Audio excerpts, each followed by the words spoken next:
اتنی شیرنی دکھ اس بات کا نہیں کہ میں بیمار ہوں، دکھ اس بات کا ہے کہ کوئی مانتا ہی نہیں۔ اصل میں اس کے پیچھے ایک سٹوری ہے، میں چاہتی بھی نہیں ہوں کہ کوئی مانے، کسی کو لگے کہ میں بیمار ہوں۔ میں خود کو دوسروں کے سامنے اسی طرح رکھتی ہوں کہ کسی کو لگے ہی نہ کہ میں بیمار ہوں۔ ہوا کیا کہ جب ہم ہاسپٹل گئے تو کیونکہ اب میرے سے چلا نہیں جاتا، نہ میرے سے کھڑے ہوا جاتا ہے، تو مجھے نہ ویل چیئر پہ بٹھایا ہوا تھا میرے انہوں نے، اور ہاسپٹل میں آپ کو پتا ہے ایک جگہ سے دوسری جگہ جانا پڑتا ہے، کبھی ایک ڈاکٹر سے دوسرے ڈاکٹر کے پاس، تو اس طرح سے مشکل ہو جاتا ہے۔ تو میں ویل چیئر پہ بیٹھی ہوئی تھی اور ایک آدمی آتے ہیں میرے پاس، میرے انہوں باقی پیپر ورک کروا رہے تھے، تو وہ آ کے مجھ سے پوچھتے ہیں کہ آپ پیشنٹ ہیں، اور مجھے وہاں پر سمجھنا ہے کہ میں رو کے ہنسوں، مطلب بھئی یہ بھی کوئی پوچھنے والا سوال ہوا؟ میرا دل کرے میں ان سے بولوں کہ نہیں میں شوق سے بیٹھی ہوں۔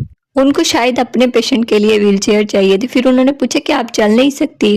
پھر میں نے کہا کہ ہاں جی مجھے چلنے میں مشکل ہوتی ہے، اور اس انسان نے میری طرف ایسے دیکھا ہے جیسے میں جھوٹ بول رہی ہوں، اور مجھے واقعی میں ہنس آ گیا۔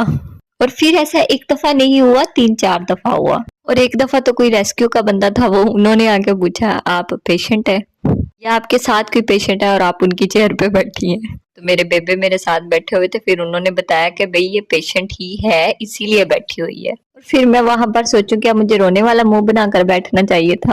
خیر ایسے واقعات ہوتے رہتے ہیں۔ کیا آپ کے ساتھ بھی کبھی ایسا کچھ ہوا؟ کامنٹ میں لازمی بتائیے گا۔ جگ جگ جیے، خوش رہیں، آباد رہیں، اور مجھے اپنی دعاؤں میں لازمی یاد رکھیں۔ ملیں گے کل انشاءاللہ نئی ویڈیو کے ساتھ، تب تک کے لیے اللہ حافظ۔